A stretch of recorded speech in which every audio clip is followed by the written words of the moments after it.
Today's reading begins in the book of Esther, chapter 1, starting in verse 1.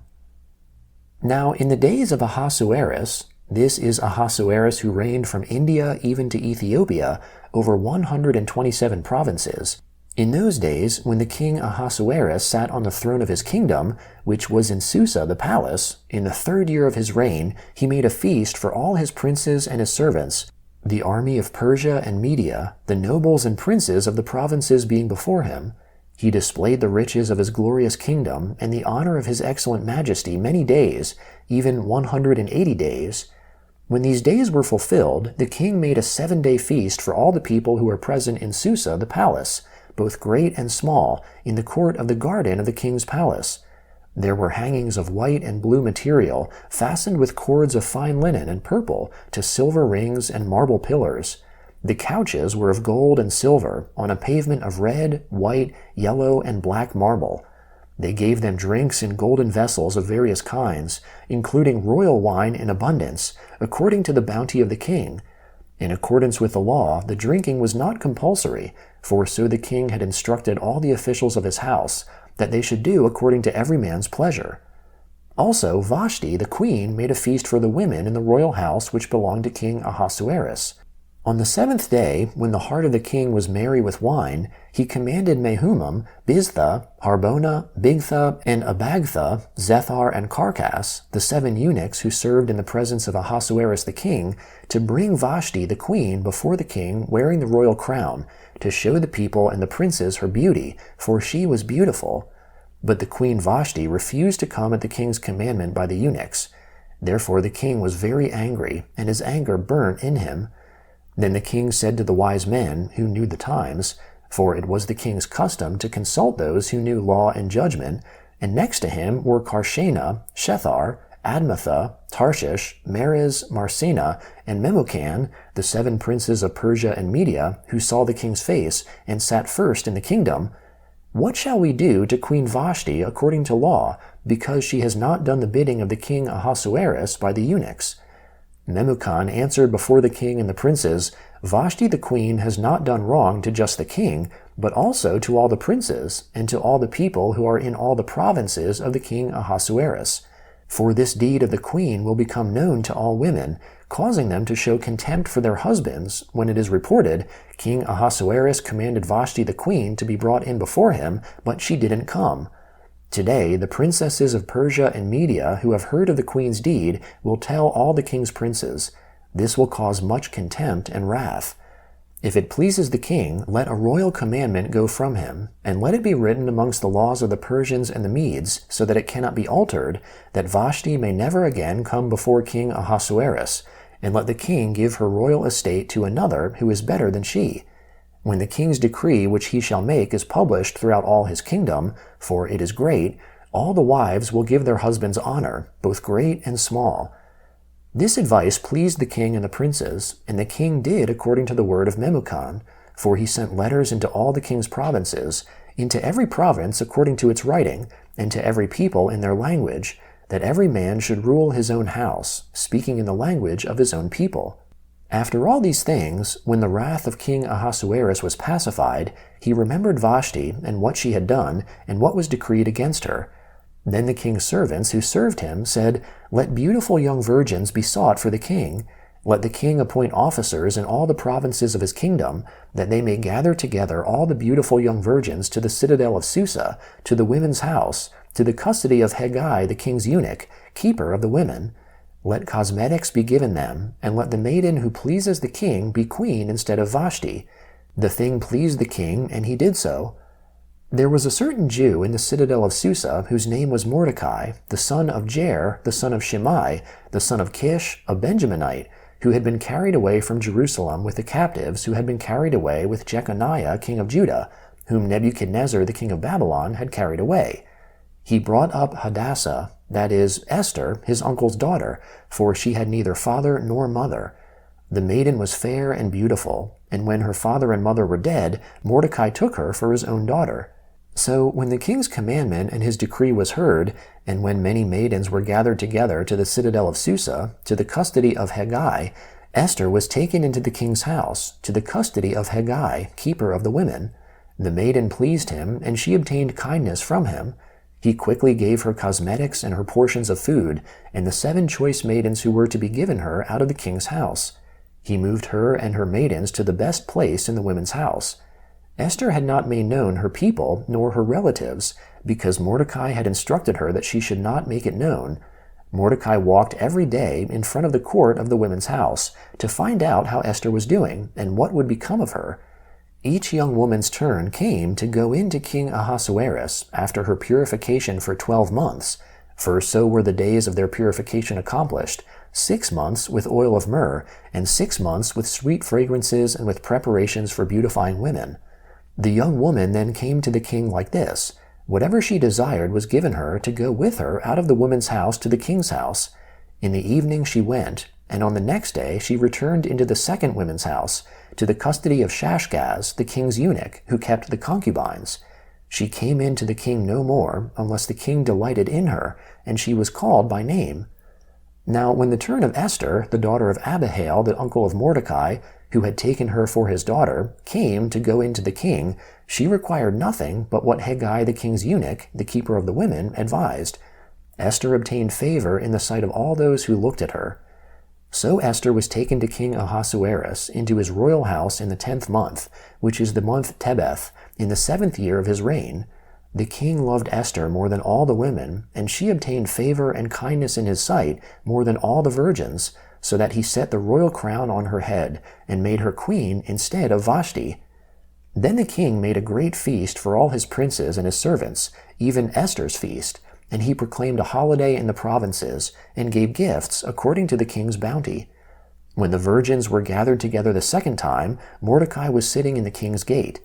Esther had not yet made known her relatives nor her people, as Mordecai had commanded her, for Esther obeyed Mordecai, like she did when she was brought up by him. In those days, while Mordecai was sitting in the king's gate, 2 of the king's eunuchs, Bigthan and Teresh, who were doorkeepers, were angry and sought to lay hands on the king Ahasuerus. This thing became known to Mordecai, who informed Esther the queen, and Esther informed the king in Mordecai's name. When this matter was investigated, and it was found to be so, they were both hanged on a gallows, and it was written in the book of the Chronicles in the king's presence. After these things, King Ahasuerus promoted Haman, the son of Hammedatha the Agagite, and advanced him, and set his seat above all the princes who were with him. All the king's servants who were in the king's gate bowed down and paid homage to Haman, for the king had so commanded concerning him.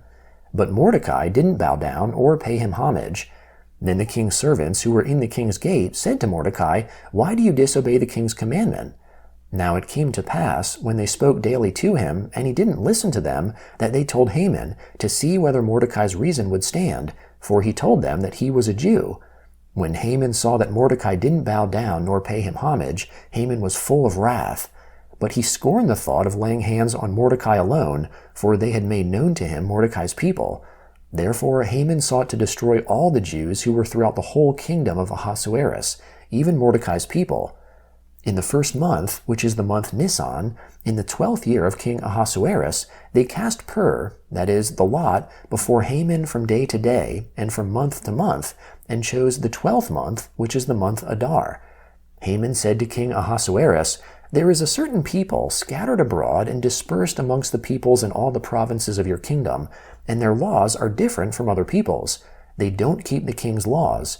Therefore, it is not for the king's profit to allow them to remain. If it pleases the king, let it be written that they be destroyed, and I will pay 10,000 talents of silver into the hands of those who are in charge of the king's business, to bring it into the king's treasuries." The king took his ring from his hand, and gave it to Haman the son of Hammedatha the Agagite, the Jews' enemy. The king said to Haman, "The silver is given to you, the people also, to do with them as it seems good to you." Then the king's scribes were called in on the 1st month, on the 13th day of the month, and all that Haman commanded was written to the king's local governors, and to the governors who were over every province, and to the princes of every people, to every province according to its writing, and to every people in their language. It was written in the name of King Ahasuerus, and it was sealed with the king's ring. Letters were sent by couriers into all the king's provinces, to destroy, to kill, and to cause to perish all Jews, both young and old, little children and women, in one day, even on the 13th day of the 12th month, which is the month Adar, and to plunder their possessions. A copy of the letter, that the decree should be given out in every province, was published to all the peoples, that they should be ready against that day. The couriers went out in haste by the king's commandment, and the decree was given out in the citadel of Susa. The king and Haman sat down to drink, but the city of Susa was perplexed. The first letter of Paul to the Corinthians, chapter 11, beginning in verse 17. But in giving you this command, I don't praise you, because you come together not for the better, but for the worse. For first of all, when you come together in the assembly, I hear that divisions exist among you, and I partly believe it. For there also must be factions amongst you, that those who are approved may be revealed amongst you. When therefore you assemble yourselves together, it is not the Lord's supper that you eat. For in your eating, each one takes his own supper first. One is hungry and another is drunken. What, don't you have houses to eat and to drink in? Or do you despise God's assembly and put them to shame who don't have enough? What shall I tell you? Shall I praise you? In this I don't praise you. For I received from the Lord that which I also delivered to you, that the Lord Jesus, on the night in which he was betrayed, took bread. When he had given thanks, he broke it, and said, Take, eat, this is my body, which is broken for you. Do this in memory of me. In the same way, he also took the cup after supper, saying, This cup is the new covenant in my blood. Do this as often as you drink, in memory of me. For as often as you eat this bread and drink this cup, you proclaim the Lord's death until he comes. Therefore, whoever eats this bread or drinks the Lord's cup in a way unworthy of the Lord will be guilty of the body and the blood of the Lord. But let a man examine himself, and so let him eat of the bread and drink of the cup. For he who eats and drinks in an unworthy way eats and drinks judgment to himself if he doesn't discern the Lord's body. For this cause many amongst you are weak and sickly, and not a few sleep. For if we discerned ourselves, we wouldn't be judged. But when we are judged, we are disciplined by the Lord, that we may not be condemned with the world. Therefore, my brothers, when you come together to eat, wait for one another. But if anyone is hungry, let him eat at home, lest your coming together be for judgment. The rest I will set in order whenever I come. Psalm 35, beginning in verse 17. Lord, how long will you look on? Rescue my soul from their destruction, my precious life from the lions. I will give you thanks in a great assembly. I will praise you amongst many people. Don't let those who are my enemies wrongfully rejoice over me. Neither let those who hate me without a cause wink their eyes. For they don't speak peace, but they devise deceitful words against those who are quiet in the land. Yes, they open their mouth wide against me. They said, Aha, aha, our eye has seen it. You have seen it, Lord. Don't keep silent. Lord, don't be far from me. Wake up, rise up to defend me, my God. My Lord, contend for me. Vindicate me, Lord my God, according to your righteousness. Don't let them gloat over me. Don't let them say in their heart, Aha, that's the way we want it. Don't let them say, We have swallowed him up. Let them be disappointed and confounded together, who rejoice at my calamity. Let them be clothed with shame and dishonor, who magnify themselves against me. Let those who favor my righteous cause shout for joy and be glad. Yes, let them say continually, May the Lord be magnified, who has pleasure in the prosperity of his servant. My tongue shall talk about your righteousness and about your praise all day long. Proverbs chapter 21, beginning in verse 19. It is better to dwell in a desert land than with a contentious and fretful woman. There is precious treasure and oil in the dwelling of the wise, but a foolish man swallows it up.